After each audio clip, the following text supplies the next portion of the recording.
Salam damai sejahtera, sahabat Oase Rohani Katolik. Apa kabar Anda semua? Semoga dalam keadaan sehat, semangat, dan penuh harapan kepada Tuhan.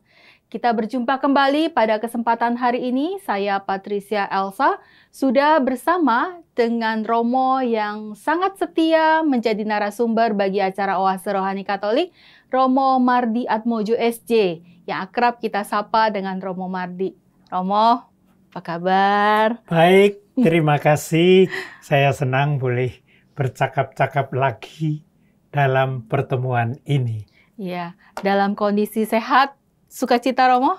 Saya sehat, penuh dengan sukacita, walaupun beberapa hari yang lalu saya baru terjatuh di kamar. Aduh. Tetapi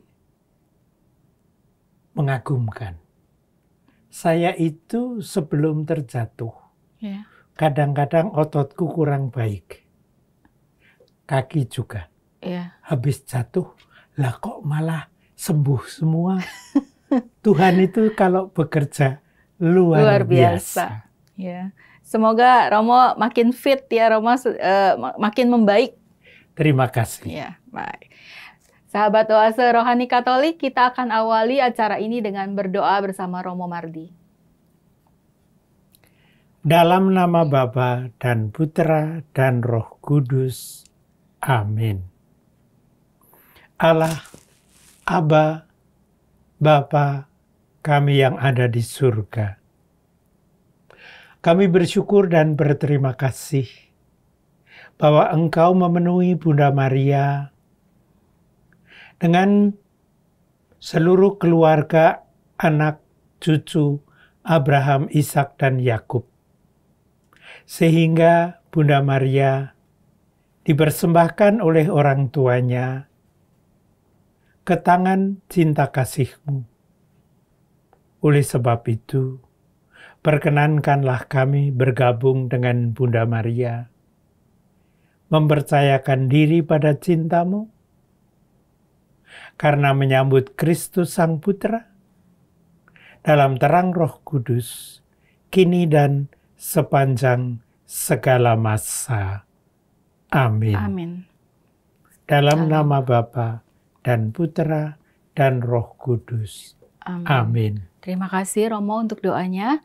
Kembali. Ya. Sahabat Oase Rohani Katolik, hari ini peringatan wajib Santa Perawan Maria dipersembahkan kepada Allah. Sebagai antifon pembuka, terberkatilah engkau, Santa Perawan Maria, oleh Allah yang Maha Tinggi, melebihi semua wanita. Namamu diharumkan oleh Tuhan dan dimasyurkan orang senantiasa. Sahabat Oase Rohani Katolik, pada hari ini bacaan dari kitab kedua Makabe, bab 6 ayat 18 sampai dengan 31. Ada seorang ahli Taurat terkemuka bernama Eleazar. Ia sudah lanjut usia dan sangat terhormat. Ia dipaksa membuka mulutnya untuk makan daging babi. Tetapi ia lebih mengutamakan mati secara terhormat daripada hidup ternista. Maka ia memuntahkan daging yang haram itu dan dengan rela hati menuju ke tempat deraan. Memang demikianlah seharusnya tindakan orang yang berani menolak apa yang tidak halal untuk dikecap, kendati secara naluriah ia mencintai hidupnya. Tetapi para pengurus perjamuan kurban yang tak halal itu telah lama kenal baik dengan Eleazar. Karena itu, mereka menyendirikan Eleazar, lalu menyuruh dia mengambil daging yang boleh dipakai dan yang dapat ia sediakan sendiri. Lalu dari daging itu, cukuplah kalau ia pura-pura makan apa yang dititahkan raja. Dengan demikian, nyawanya akan diselamatkan dan ia akan diperlakukan dengan baik demi persahabatan yang lama. Tetapi Eleazar mengambil keputusan mulia yang pantas bagi umurnya, bagi kehormatan usianya, dan bagi ubannya yang jernih dan amat mulia, pantas bagi cara hidupnya yang jernih sejak masa mudanya, dan terlebih pantas bagi perundang-undangan suci yang diberikan oleh Allah sendiri.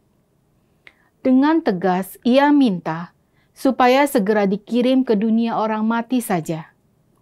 Kata Eleazar, "Berpura-pura tidaklah pantas bagi umur kami.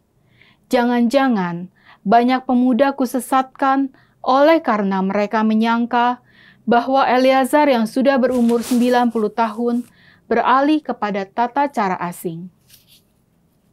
Boleh jadi mereka kusesatkan dengan berpura-pura demi hidup yang pendek dan fana ini. Selain itu, kuturunkan noda dan aib kepada usiaku. Kalaupun sekarang aku lolos dari dendam pihak manusia, tapi tak mungkin aku melarikan diri dari tangan yang maha kuasa, baik hidup maupun mati.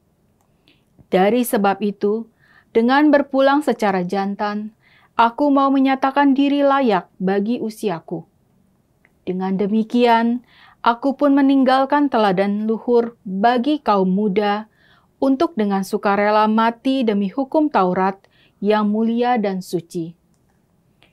Setelah berkata demikian, Eleazar langsung menuju tempat deraan. Adapun orang-orang yang beberapa saat sebelumnya bersikap baik terhadapnya, sekarang memusuhi dia, karena menurut mereka, Eleazar tadi berbicara seperti orang gila. Sesudah didera sampai hampir mati, Eleazar mengaduh, katanya, "Bagi Tuhan yang memiliki pengetahuan kudus, ternyatalah bahwa aku dapat meluputkan diri dari maut dan bahwa aku sekarang menanggung derita hebat dalam tubuhku akibat deraan ini. Tetapi dalam jiwa aku menderita semuanya itu dengan senang hati karena aku takut akan Tuhan." Demikian, Eleazar berpulang dan meninggalkan kematiannya sebagai teladan keluhuran budi dan sebagai peringatan kebajikan, tidak hanya bagi kaum muda, tetapi juga bagi kebanyakan orang dari bangsanya. Demikianlah sabda Tuhan. Syukur kepada Allah. Marilah kita tanggapi dengan Mazmur tanggapan. Tuhanlah yang menopang aku. Tuhanlah yang menopang aku. Ya Tuhan, betapa banyak lawanku, betapa banyak orang yang bangkit menyerang Kau. Banyak orang berkata tentang aku, baginya tidak ada pertolongan dari Allah. Tuhanlah yang menopang aku. Tetapi Tuhan, Engkaulah perisai yang melindungi aku, Engkaulah kemuliaanku. Engkaulah yang mengangkat kepalaku. Dengan nyaring aku berseru kepada Tuhan, dan Ia menjawab aku dari gunung-Nya yang kudus. Tuhanlah yang menopang aku. Maka aku dapat membaringkan diri dan tertidur, dan kemudian bangun lagi, sebab Tuhan menopangku. Aku tidak takut kepada puluhan ribu orang yang mengepung aku dari segala penjuru. Tuhanlah yang menopang aku. Sahabat Oase Rohani Katolik, marilah kita siapkan hati. Kita akan mendengarkan bacaan Injil Suci menurut Lukas, bab 19 ayat 1 sampai dengan 10, diawali dengan bait pengantar Injil.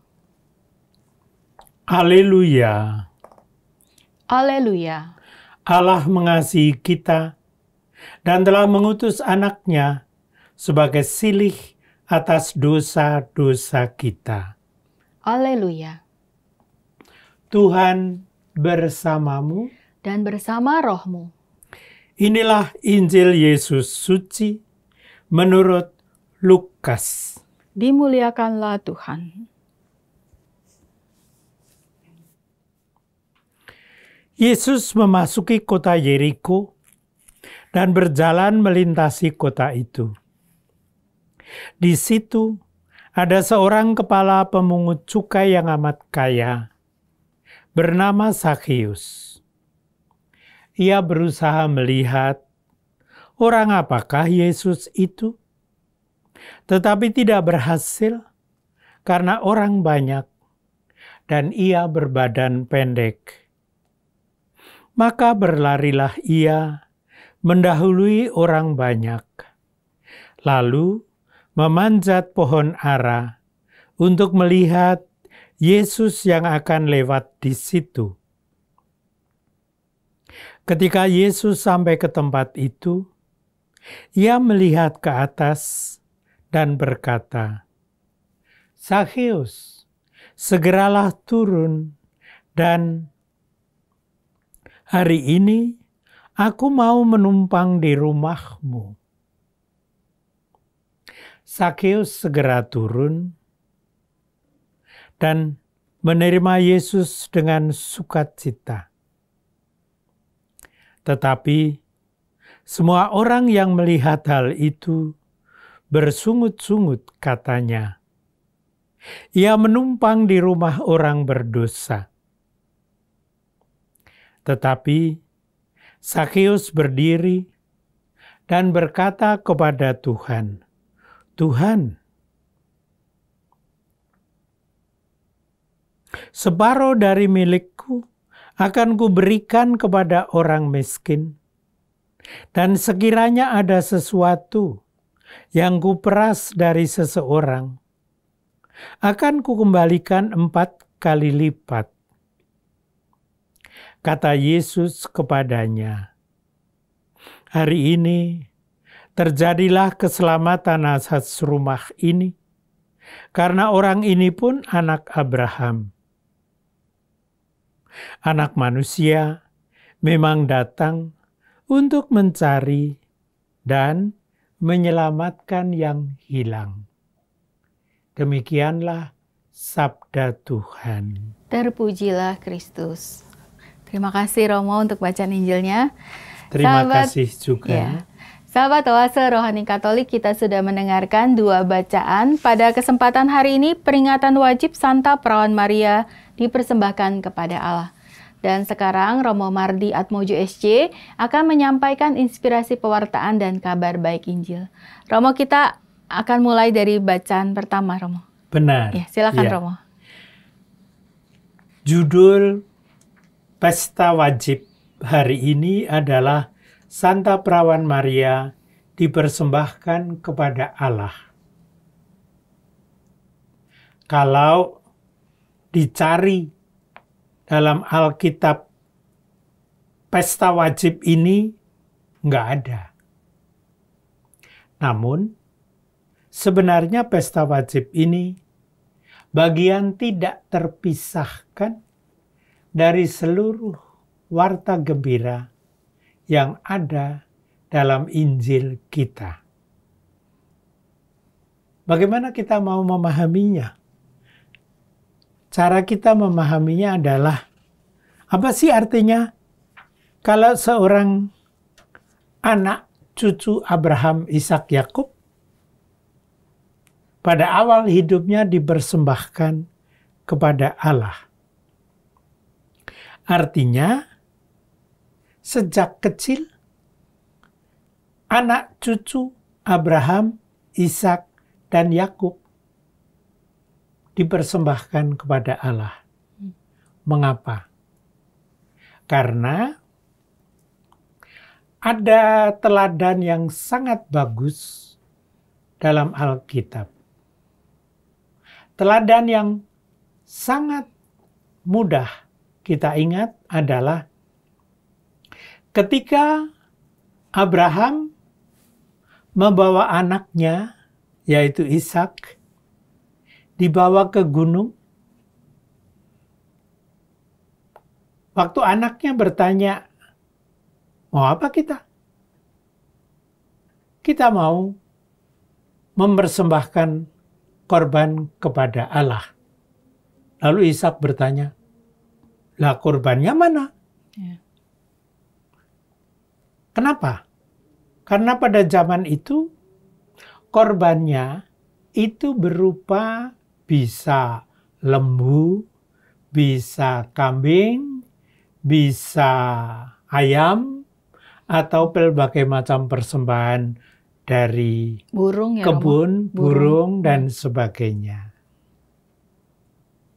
Lah kok tidak bawa apa-apa? Lalu si bapak Abraham mengatakan, "Tunggu aja nanti sampai di atas, di gunung." Ya. Karena kalau di gunung itu dekat dengan surga, lalu orang bisa mempersembahkan apapun juga yang mau disampaikan kepada Tuhan. Tempat yang tinggi ya Romo Di ya. tempat yang tinggi. Dan ketika sampai di atas, Ishak diajak mempersiapkan tempat persembahan. Lalu itu yang mengagetkan tentu saja. Karena lalu si bapak mengikat anaknya, yaitu Ishak. Karena lalu sesudah diikat ditaruhkan di tempat persembahan. Lah kan ya mengejutkan. Karena si bapak mau mempersembahkan anaknya. Dan itu ternyata kemudian akan menjadi suatu tradisi yang bagus. Yaitu bahwa anak-anak dipersembahkan oleh orang tuanya kepada Allah. Kita mendengar, kita membaca, kita pewartaan bahwa lalu Allah memberitahu kepada Abraham, itu ada pengganti anakmu.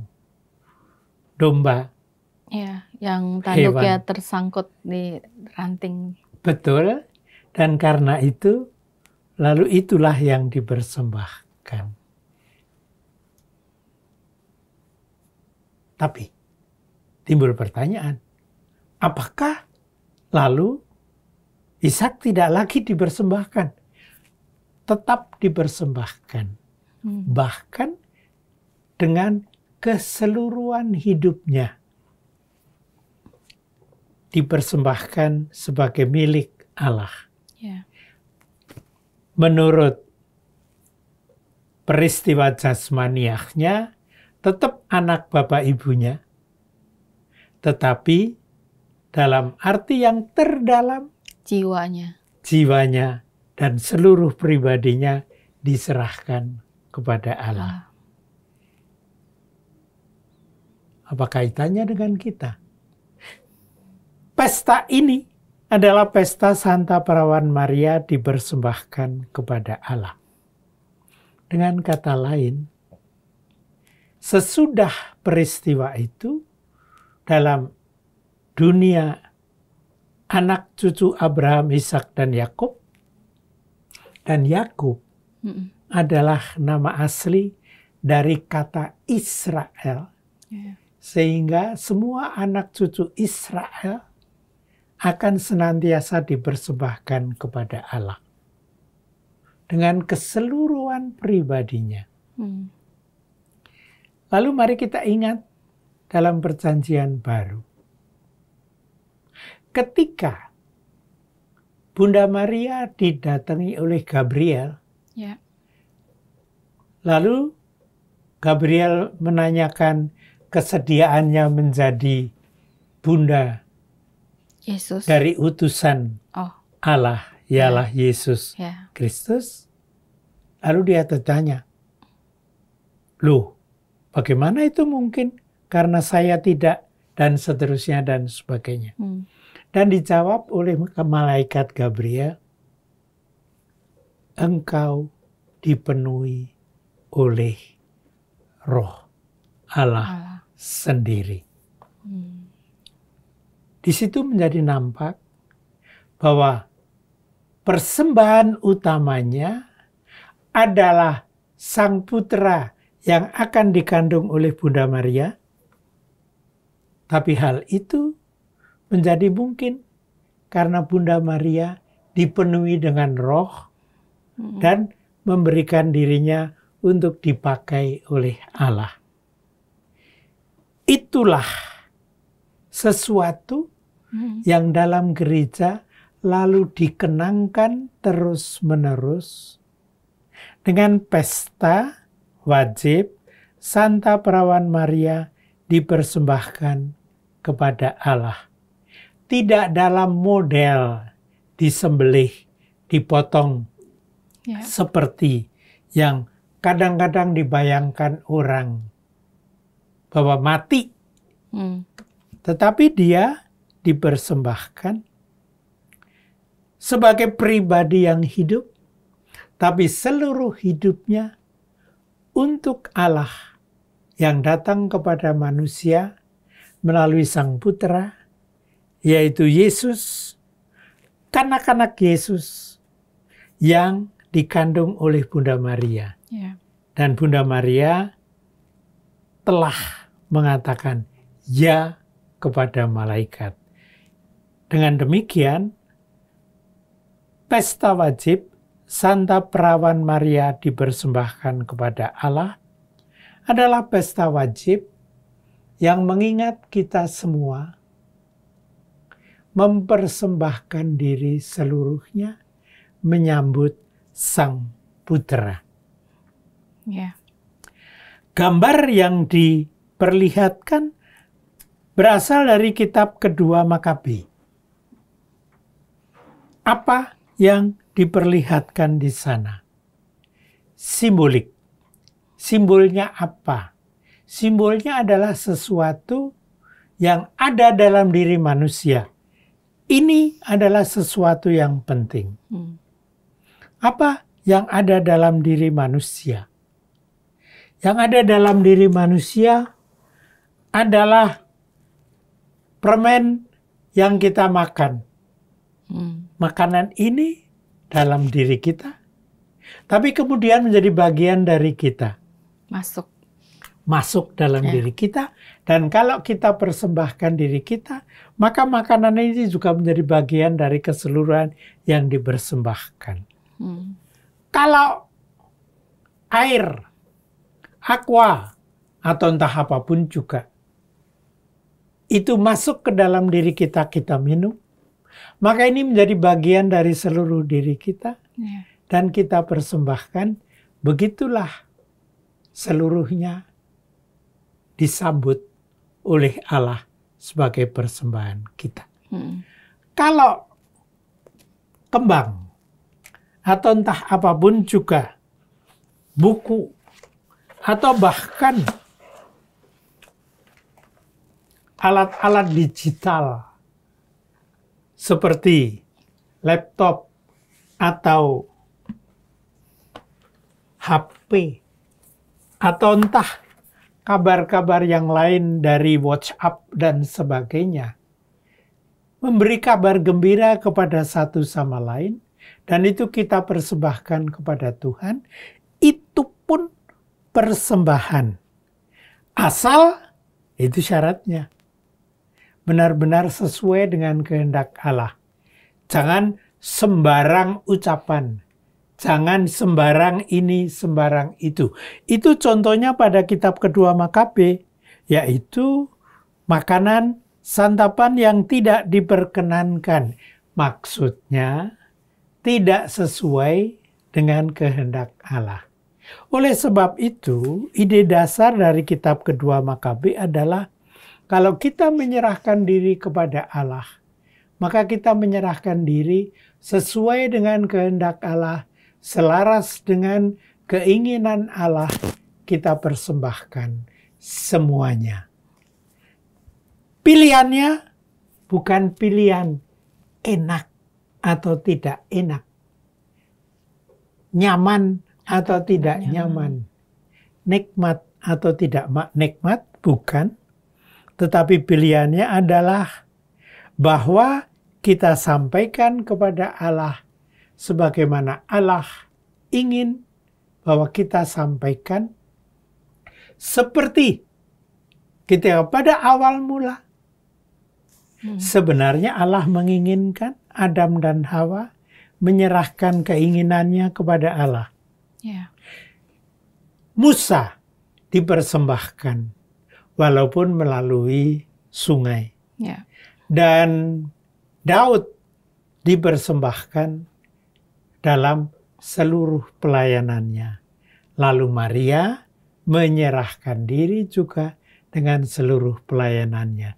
Demikian pula kita dipanggil, diutus untuk menyerahkan diri. Tidak hanya bagi kaum muda, tetapi juga bagi kebanyakan orang dari bangsanya. Dan dikatakan, Eleazar berpulang dan meninggalkan kematiannya sebagai teladan keluhuran budi dan sebagai peringatan kebajikan, sebagai muara dari bacaan pertama yang tadi kita dengar. Intisarinya adalah bersama dengan Bunda Maria yang kita peringati dipersembahkan kepada Allah, marilah kita juga membuka diri untuk menyerahkan diri seluruhnya, seutuhnya bersama dengan gereja dan seluruh umat manusia menjadi milik Tuhan lahir dan batin.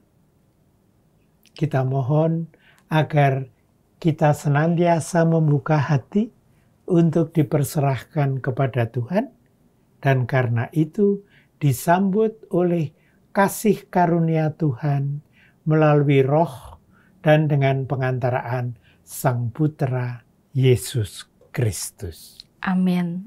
Itu harapan dan juga doa kita semua ya Romo. Betul. Baik Romo, terima kasih. Kita jedah dulu Romo di sesi awal ini, nanti kita akan lanjutkan kembali. Baik, Ya. kita lanjutkan nanti. Ya.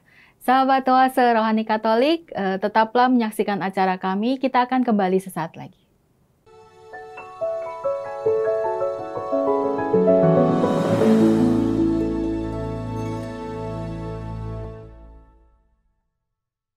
Sahabat Oase Rohani Katolik, terima kasih Anda masih menyaksikan acara kami, masih bersama dengan Romo Mardi Atmojo SJ dan saya Patricia Elsa. Tadi pada sesi awal kita sudah membahas bagaimana Maria dipersembahkan kepada Allah dan juga menyinggung sedikit tentang sosok di bacaan pertama Eleazar. Jadi intisari dan untuk kita bisa melangkah ke bacaan Injil Romo, dari bacaan pertama ini, apakah Romo bisa memberikan intisarinya? Intisarinya dari bacaan pertama, saya kira kesediaan Eleazar untuk mengorbankan kesenangan, kesukaan, dan apapun juga yang ada dalam dirinya kepada Tuhan demi kemuliaan Tuhan. Ya, demi kemuliaan Tuhan. Dan yang pasti Eleazar juga mau mempertahankan prinsip hidup dan juga teladannya ya Romo. Benar. Dan karena itu dipilih untuk bacaan pesta hari ini, Santa Perawan Maria dipersembahkan kepada Allah. Baik. Nah, sekarang kita akan melangkah ke bacaan Injil Suci. Ini tentang sosok Zakheus. Apakah Romo bisa menceritakan, kan kita udah seringkali mengenal tentang sosok Zakheus ini, seorang pemungut cukai. Tapi mungkin ada sisi lain yang dapat Romo lebih berikan tentang pengalaman ataupun siapakah si Zakheus dan teladan hidup yang Zakheus berikan, Romo? Zakheus memberi suatu bentuk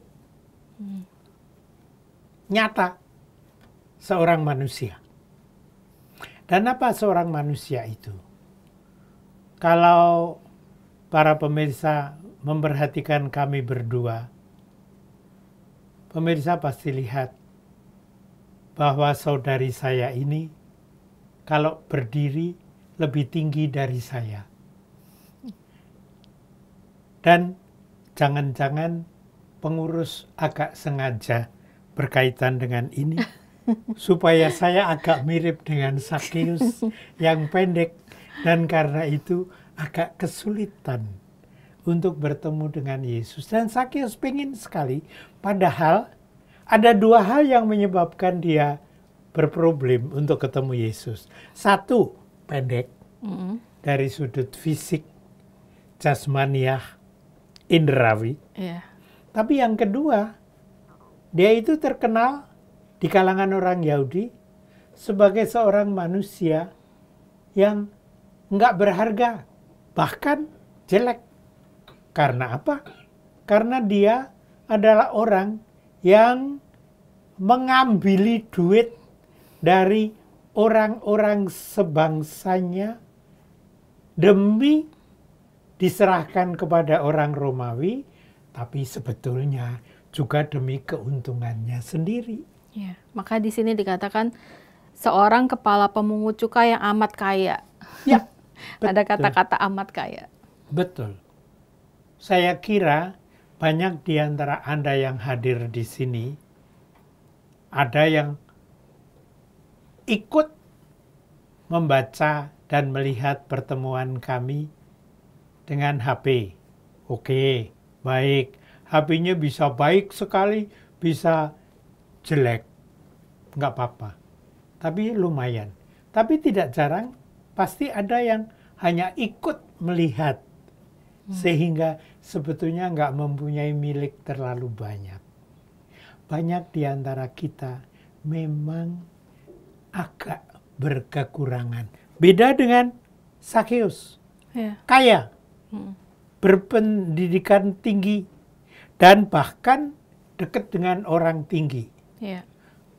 Kita, orang yang hadir di dalam pertemuan ini, barangkali aku nggak tahu jabatannya apa, tapi pasti bukan orang yang sangat berkekurangan. Kalau baju yang kami pakai lumayanlah.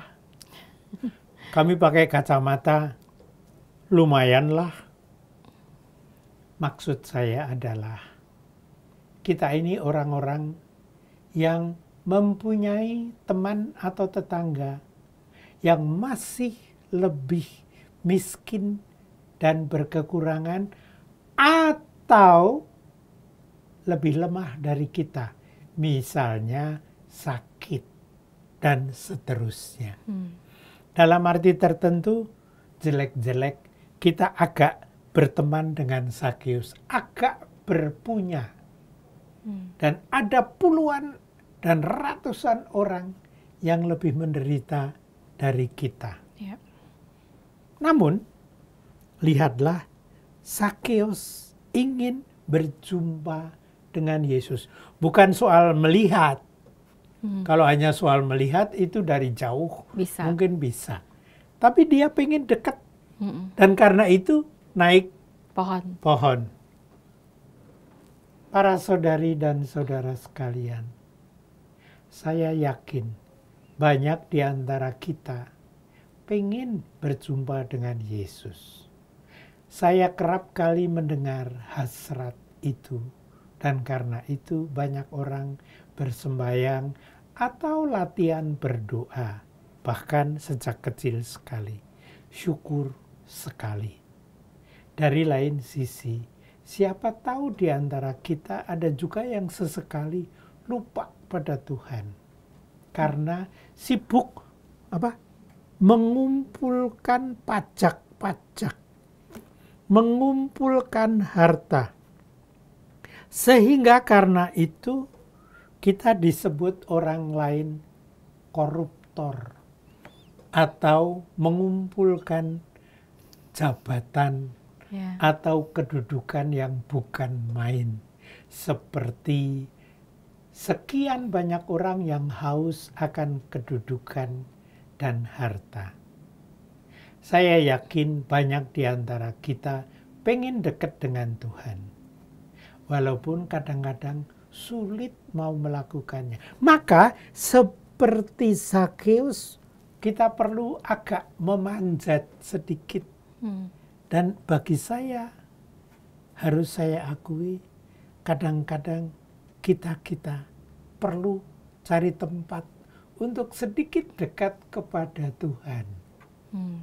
Bisa dengan misa, bisa dengan rosario, devosi, dengan devosi, sedikit dekat kepada Tuhan. Tapi Tuhan mengatakan apa?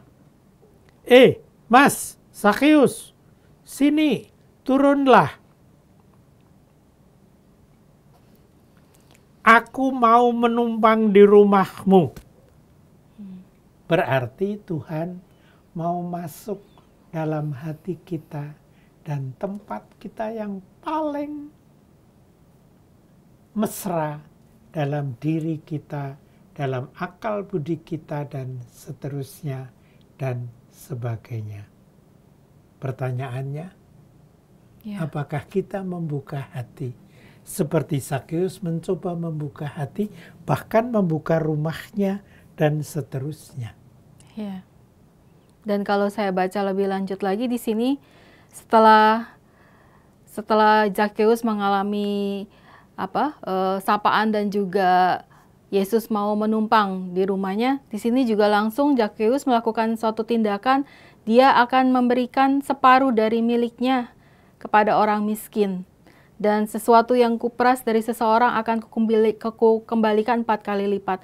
Ini kalau saya baca di sini, ini sepertinya Zakheus juga mempersembahkan harta ya Romo ya? Betul. Hartanya ya? Betul. Nah, kalau zaman sekarang, harta itu bisa beraneka. Ya. Harta bisa berupa duit, uang, tapi harta juga bisa apa ini? Yang kadang-kadang kita sentuh untuk memanggil orang. Handphone juga bisa itu jadi milik kita. Atau dari komputer. Atau tik tik tik tik, bukan hanya soal handphonenya, tapi duit yang tersimpan di situ. Ya kan? Transfer bisa terjadi. Dan itu tidak jelek. Namun, lihatlah. Ia melihat ke atas dan berkata, Zakheus, turunlah. Aku mau menumpang di rumahmu. Di hati si Zakheus. Tidak hanya itu. Menumpang di rumah orang berdosa. Para saudari-saudara sekalian, pun kalau kita berdosa, Tuhan ingin mendekati kita. Tergantung kita terbuka apa tidak. Membuka diri atau tidak. Kalau kita mau membuka diri, maka hari ini keselamatan atas rumah ini. Karena orang ini pun anak Abraham. Anak Abraham itu anak apa? Penuh iman. Apa artinya penuh iman? Percaya Tuhanlah yang merupakan pemilik segala-galanya, dan kita mau menyerahkan diri ke sana. Oleh sebab itu, dipakai dalam pesta Santa Perawan Maria dipersembahkan kepada Allah. Membuka diri, membuka hati, menyerahkan seluruh diri persis seperti Bunda Maria atau sekurang-kurangnya mengikuti jejak Bunda Maria. Allah Tuhanku, aku mengucapkan ya atas panggilanmu.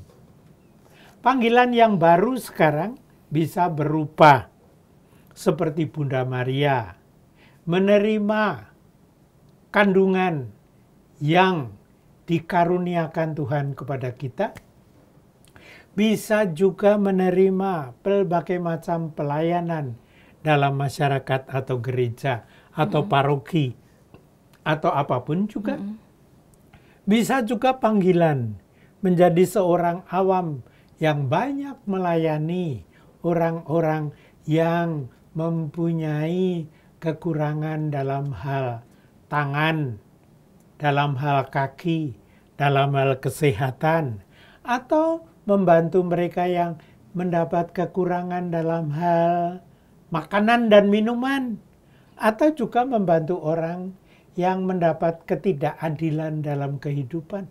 Itu pun suatu cara untuk membuka diri supaya seperti yang diceritakan Lukas maupun yang diceritakan Kitab Kedua Makabe, benar-benar hidup bagi sesama sebagaimana dikatakan Tuhan Yesus. Mencintai orang yang tidak punya baju, mempunyai suatu hati kepada orang yang kurang mendapat keadilan dan kurang mendapat perhatian dari orang di sekitarnya, sehingga harus berminggu-minggu terbaring di rumah sakit atau mengalami sakit sebelum meninggal. Marilah kita membuka hati, ikut dengan Sakeus, ikut dengan Eleazar, ikut dengan Bunda Maria, mempersembahkan diri dan mengatakan ya ketika Allah memanggil dan membutuhkan kita terlibat dalam penjelmaan dan penebusan Sang Putra. Marilah kita hening agar supaya kita siap menyambut uluran tangan Tuhan untuk ikut serta dalam kerahiman ilahi. Ya, amin. Semoga kita semua selalu ada kerinduan di dalam hati untuk mau bertobat, membuka diri juga, mempersembahkan hidup kita, supaya kita mendapatkan kasih yang menyelamatkan dari Tuhan Yesus. Baik Romo, terima kasih banyak. Kita akan akhiri acara ini, tapi sebelumnya mari kita memohon doa dan berkat melalui Romo Mardi. Marilah kita berdoa. Allah Bapa sumber cinta kasih, Engkau telah mencintai Bunda Maria, dan karena itu menyambut persembahan dirinya sebagai tanda cintanya kepadamu, sehingga seluruh hidupnya merupakan ungkapan cinta kepadamu, supaya Sang Putra dapat disambutnya. Berkatilah kami, ajarilah kami, diresapi oleh roh cinta kasih, untuk menyerahkan seluruh hidup kami kepada cintamu, dan berkatilah kami dalam nama Bapa dan Putra dan Roh Kudus. Amin. Sahabat Oase Rohani Katolik, kita mengakhiri acara Oase Rohani Katolik. Saya Patricia Elsa bersama dengan Romo Marti Atmojo. Kita berjumpa kembali di kesempatan lain. Tetap jaga kesehatan, jaga hati, dan juga jalani hidup ini dengan penuh semangat. Sampai jumpa.